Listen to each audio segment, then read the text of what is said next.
Good morning friends. আজকে সকালটা আমার দুই ছেলেকে দিয়ে শুরু করলাম, তারপর চলে এলাম সোজা আমার ব্যালকনির ছোট্ট বাগানে। এই দুটো ভিডিও আমি দুদিনে নিয়েছি, আজ একটা কাল একটা। তোমরা ফুলগুলো দেখেই নিশ্চয়ই বুঝতে পারছো। প্রথম ভিডিওর ফুলগুলো একটু কম ফুটেছিল, দ্বিতীয় ভিডিওর ফুলগুলো একটু ভালোভাবে ফুটে গেছে। তারপর দেখো আমার এই সাদা ফুলের গাছে কড়ি এসছে, কবে যে ফুটবে সেই অপেক্ষায় আছি। তোমাদেরকেও দেখাবো, চিন্তা নেই।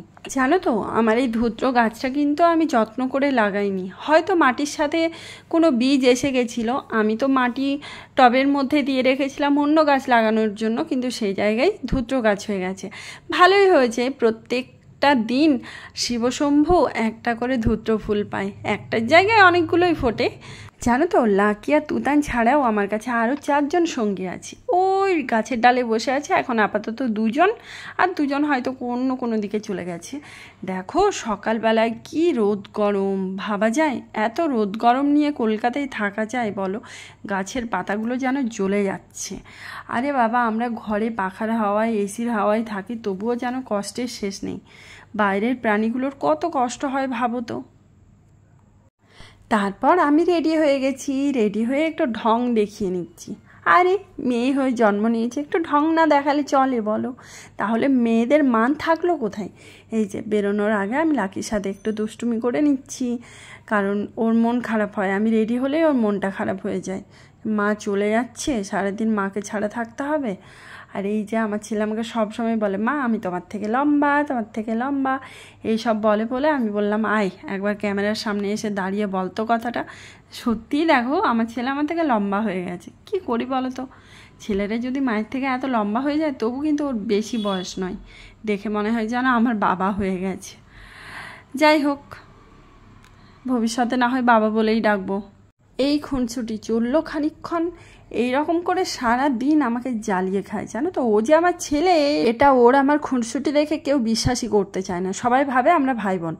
আর দেখো কপাল গুনে আজকে লিফটটাও খারাপ হয়ে গেছে। এই সিঁড়ি দিয়ে ওঠানামা করা গরমের সময় যেন দ্বিগুণ গরম লেগে যায়। তো কি আর করা যায়, যাওয়া যাক এভাবেই। এই যে গেটের তালা এবার খুলবো, খুলে বেরিয়ে পড়বো দুজনে। আর সত্যি কথা বলতে, এই রোদ্দুরে, এই রোদে গরমে, হ্যাঁ আমার প্রচণ্ড দরকার কোনো কাজ না থাকলে আমি একদম ঘরের বাইরে বেরোতে চাই না, কারণ বাইরে বেরোলে একদম ঝালাকালা পুড়ে একদম ছাই হয়ে বাড়ি ফিরে আসি। এই অবধি ব্যাপারটা ইজ এ নর্মাল ছিল। এইবার দেখো অ্যাবনর্মাল কিছু ঘটনা। অটোতে বসে আছি, চুপচাপ বসে থাকলে গরম যেন বেশি লাগছে, আরেকটা প্যাসেঞ্জার না আসলে কিছুতেই অটোটা ছাড়বে না, সেই জন্য নিজেকে নিয়ে ব্যস্ত হয়ে পড়েছি। অটো থেকে নেমে আবার বাস ধরবো বলে যাচ্ছি।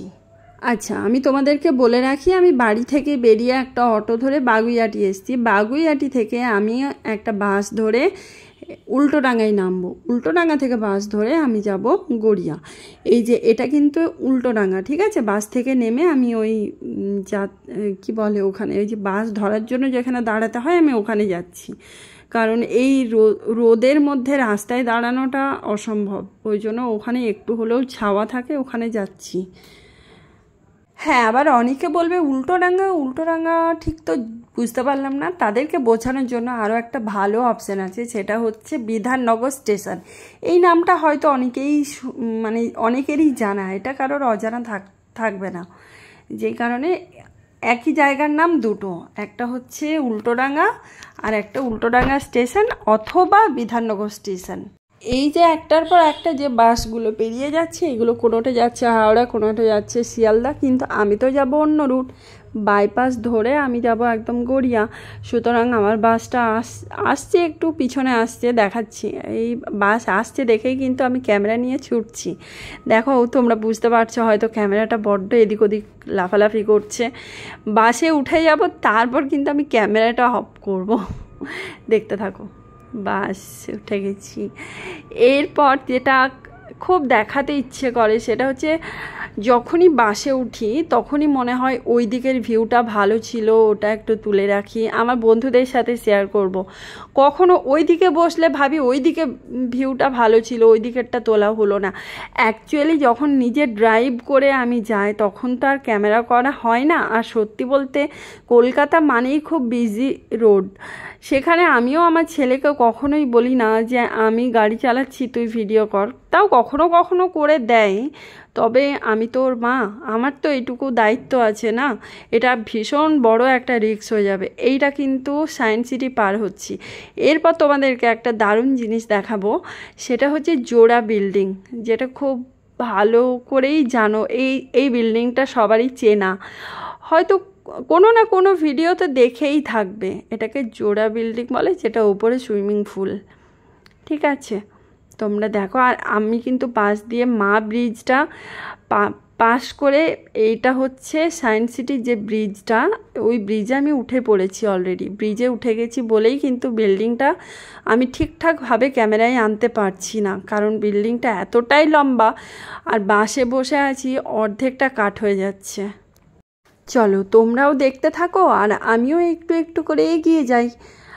জানি অনেকেই হয়তো ভাববে যে আমি রেগুলার ভিডিওতে আমি আমার রেগুলার আসা যাওয়ার রাস্তার ভিডিওগুলো কেন দেখাই, কি দরকার, কি প্রয়োজন। আরে আমি ভাবি তোমরা তো আমার বন্ধু, আমি কিভাবে চলি, আমার লাইফস্টাইল, আমার আসা যাওয়া A to Z আমি তোমাদের সাথে শেয়ার করব। আর যারা কলকাতায় থাকো না, আমি চাই আমার মাধ্যমে তোমাদের কলকাতাটা চেনা হয়ে উঠুক। আজ না প্রচণ্ড লেট হয়ে গেছে, কখন 2টোর সময় টাইম দিয়েছে, এখন বাজে 3:30, 1.5 ঘন্টা লেট। আজকে আমাদের দুজনকেই মনে হয় কান ধরে বাইরে দাঁড় করিয়ে রেখে দেবে। যাক বাবা, ক্লাস শেষ করে বাইরে বেরিয়ে এসেছি, এবার আমরা এখান থেকে রওনা দেব। যে কথায় আছে না, ছুটি ছুটি ছুটি, গরম গরম রুটি, সে এখন বাড়িতে কখন পৌঁছবো জানি না। এখন তো পুজোর মার্কেট, প্রচণ্ড ভিড়, বাসে বসার জায়গা পাবো না, তার সাথে প্রচণ্ড হারে গরম। মানে এসি রুমে ছিলাম তো, বেরিয়ে যেন প্রচণ্ড হারে গরম লাগছে। হ্যাঁ, তোমাদেরকে আরেকটা কথা বলি, আমার ছেলে না আমার পরম বন্ধু, ও যদি আমার সঙ্গে থাকে আমার জীবনে আর কাউকে প্রয়োজন নেই। এই দেখো, কথা বলতে বলতে হাঁটতে হাঁটতে চলে এসেছি চপের দোকান। লোকে ঠান্ডা ঠান্ডা কিছু খায় গরমে, আর আমি গরমে গরম গরম কিছু খেতে চলে এসেছি। সত্যি কথা, কিছু কিছু জিনিস গরম না হলে ভালো লাগে বলো? এই চপ বলো, বেগুনি বলো, এগুলো তো গরমই ভালো লাগে, তাই না? পুরো 42 টাকার চপ আর বেগুনি কিনে নিয়ে একটু শান্তি করে খেতে পেলাম না, এসেই দেখি বাস দাঁড়িয়ে পড়লাম। কারণ পুজোর মার্কেটে দুর্ভোগের শেষ থাকবে না যদি এই ভালো বাসটাকে ছেড়ে দিই। ফাঁকা আছে, বসার সিটও আছে। নেক্সট টাইম হয়তো যে বাসটা আসবে এত ভিড় যে দাঁড়াবার পর্যন্ত জায়গা পাবো না, বসা তো দূরের কথা। যাই হোক, ছাড়ো। ভাগ্যক্রমে সামনে বসেছি, সামনে বসে ভিডিওটা করতে পেরেছি একটু, কারণ রাত্রের কলকাতাটা সাইড থেকে দেখানো যায় না, আর এই সামনে বসার কারণে ভালোভাবে আমি ভিডিওটা করতে পেরেছি, তোমাদেরকে একটু হলেও দেখাতে পেরেছি। যাক, আমার একটু ভালো লাগছে। তোমাদের কতটা ভালো লাগছে সেটা তো বুঝবো না তোমরা না জানালে। আমরা কিন্তু বাস থেকে বাগুইআটিতে নেমে পড়েছি। এইবার যেটা দেখানোর সেটা হচ্ছে, এটা হচ্ছে সাবওয়ে, মানে ভূগর্ভ। বলে না যে শহরে ওপর দিয়ে হাঁটা যায় না, মাটির নিচ দিয়ে হাঁটতে হয়, এটাই হচ্ছে সেই জায়গা যেটা আমরা ভেতর দিয়ে, যে ডান দিকে উঠতে পারবে তার ডান দিকে, যে বাম দিকে উঠতে চায় সে বাম দিকে উঠে এবার রিক্সা ধরার জন্য এখানে দাঁড়াতে হয়। 1-2 মিনিট দাঁড়ালেই রিক্সা চলে আসে, কিন্তু আমরা রিক্সাটা ধরলাম না, গেলাম মালাই কুলফি খেতে। একটা এখানে মিষ্টি দোকানে বেশ মালাই কুলফি পাওয়া যায়, এই যে দেখাচ্ছি। এগুলো এক একটা 60 টাকা করে দাম। তবে খেতে ভীষণ যে সুন্দর সেটাও বলবো না, ভালো লেগেছে মোট কথা। নাও কি সিস্টেমে দিচ্ছে সেটা তোমরাও দেখে নাও। হাতে পাওয়ার পর না জাস্ট অসাধারণ লাগছে। আর আমার খাওয়ার পরে রিভিউটা আমি কিন্তু আগেই স্টোরিতে দিয়ে দিয়েছি, তোমরা অনেকেই দেখে নিয়েছো, আর যারা দেখোনি তারা স্টোরিটা দেখে নাও। এই যে দেখে নাও, মালাই কুলফির ওপরে যেটা দিয়েছে ওটা তো হেভি হেভি লেগেছে, আমার তো দুর্দান্ত লেগেছে। এই যে রিভিউটা দেখো, তোমাদেরকে দেখাই, তোমরা একটু দেখো ধৈর্য ধরে, জাস্ট চোখ পুরো বন্ধ হয়ে যাচ্ছে। মানে এত গরমের পর যখন এই ঠান্ডা ঠান্ডা একটা জিনিস মুখে পড়ে তখন জাস্ট ওয়াও, মনে হয় স্বর্গে যাচ্ছি।